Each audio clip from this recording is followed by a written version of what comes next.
Hello, Gene Schwimmer here. Welcome to today's vlog. I'm recording this on Friday, so you're going to be seeing this on Monday. There will have been an important event on Saturday, the day after I'm recording this, and then of course we've got one the next week, and a few weeks from now an important event. I'm going to try to cover all of them pretty briefly. I'm going to start with the one that is both most immediate and most distant. I'm talking about the Supreme Court. On Saturday, the day after I'm recording this, Trump is scheduled at 5 o'clock Eastern Time to announce his Supreme Court Justice nominee. By all indications, it's going to be Amy Coney Barrett. We'll have to see what the actual result is, but it looks like it's going to be her. I think it's a pretty good choice. I'm not one of these legal experts who is familiar with all of the potential nominees, but from what I've read, she looks like an ideal choice, especially as a gun owner. I am very focused on how a new justice would be vis-a-vis the Second Amendment, because Clarence Thomas has complained about this a few times, that after a couple of landmark decisions some time ago, the McDonald decision, the Heller decision, there have been no Second Amendment decisions. They just haven't taken any of those cases. The suspicion is that the reason they haven't is because you need the votes of 4 justices to hear a case, and that means that some of the conservative justices are not voting to hear a case, and the scuttlebutt is that's because they don't trust Roberts after the Obamacare ruling. They don't trust him to be strong on the Second Amendment if there are a lot of mean editorials about the potential loss of integrity of the Supreme Court because of a ruling on the Second Amendment, that Roberts, who seems to be very focused on the reputation of the court and who seems to be swayed by public opinion, or at least by New York editorial or New York Times editorial board opinion, they don't trust him to rule just according to the Constitution on the Second Amendment. But if we have another conservative justice who, as I've heard Amy Coney Barrett who is strong on the Second Amendment, then maybe we will get some of these cases. That is something I am hoping for. But what I want to talk about today, very briefly, this headline that I saw, which really says something important, because there has been speculation on whether the nominee can be confirmed before the election. It can be done. In the past, when we were less politically divided and when the Supreme Court had not attained the importance that it has in recent years, or I'll even say recent decades, there was at least one case where the Supreme Court Justice nominee just sat in the office outside the Senate chamber, I believe it was, and there was a quick vote and the nominee was confirmed. It happened very quickly. Ruth Bader Ginsburg was confirmed in 42 days. So it can be done. There have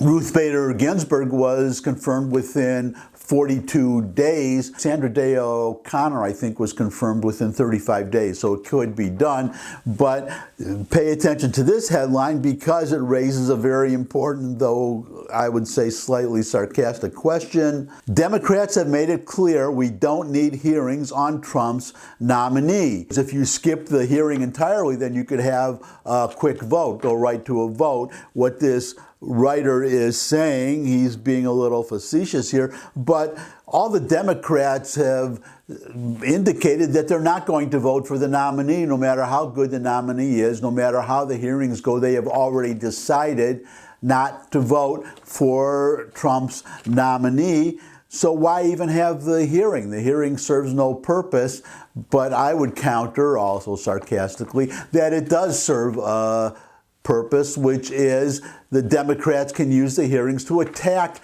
the nominee and try to delegitimize the nominee. And who knows, maybe Feinstein is going to come up with an accusation that she had, not Barbara Feinstein, but the nominee, who's going to be a woman for sure. Trump has already promised that. Maybe the nominee had sex with, 12-year-old boy or something. Who knows what they could come up with.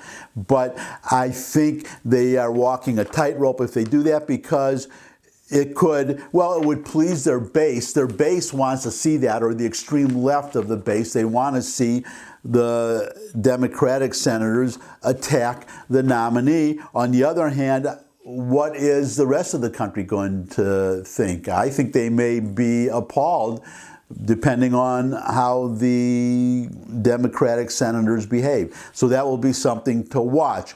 Now, the main subject, or the second subject that I want to get to, is the big event coming next week, is the debate. Now, I have the debate between, obviously, Trump and Biden. I heard on the internet just earlier today that there could be an audience of 100 million people. I don't know how many of those people will be Americans. I suspect other people around the world may be watching. But that is a pretty big audience, biggest audience ever, as I understand it. But I want to make a point. Actually, I want to make a suggestion about these debates, the kind of debate I would like to see, because I think the debate's going to be a waste of time. I may not even watch it. I didn't watch the ones between Trump and Hillary because it wasn't going to change my vote, and I didn't want to listen to Hillary Clinton for an hour and a half, 3 times on 3 different occasions, 3 debates. So or actually it would be 45 minutes because Trump would get half the time right, but you get my point. So I may not even watch them, and the reason is because the moderators, Chris Wallace will be the moderator for the first debate. He could be pretty good, but you get very often, very liberal moderators or very liberal questioners who ask softball questions of the Democratic candidate and very hardball questions of the Republican candidate. And to be fair, it could be the other way around, where you have conservative reporter, journalist asking softball questions of the Republican candidate and hardball questions of the Democratic candidate. So my suggestion is this, because even though you're going to have some hardball questions, I think it's a waste of time, and it's a waste of the public's time to have these softball questions. And I think the debates could be much more informative, much more useful, much more substantive, much more interesting by following my idea.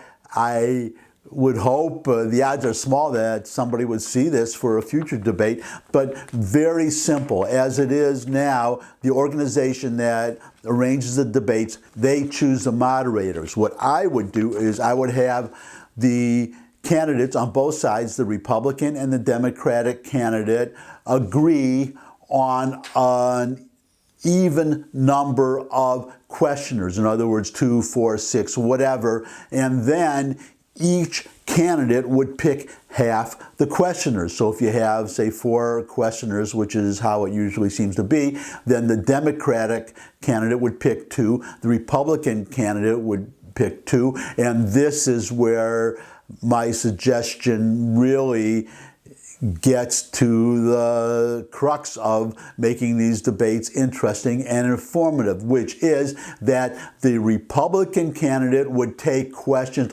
only from the Democratic candidate's picks, and the Democratic candidate would take questions only from the Republican candidate's picks. In other words, hardball questions all around, challenging questions all around. Each candidate would get only very substantive, well, hopefully very substantive questions. Could be very gotcha questions or hostile questions, but you could then expect if one candidate's picks did that the other candidate's picks would play the same game. So for instance, imagine that Trump's questions came only from Rachel Maddow and somebody like her, maybe Joy Reid, and Biden's questions came only from Brit Hume and I don't know, Hugh Hewitt, somebody on the other side. You understand? You see what I'm getting at? I would really love to see that, and I would really love to see all of you give me a thumbs up if you like this video. Share it with anybody you think would also like the video. Got any comments? You can put the comments in the comment section below the video. Suggestions for future topics, questions. You could subscribe. I love getting subscribers. Most of all, though, I really appreciate you taking your time to spend some of that time with me, giving me some of your time, and I hope to see all of you again. I look forward to seeing all of you again, and until I do see all of you again, bye.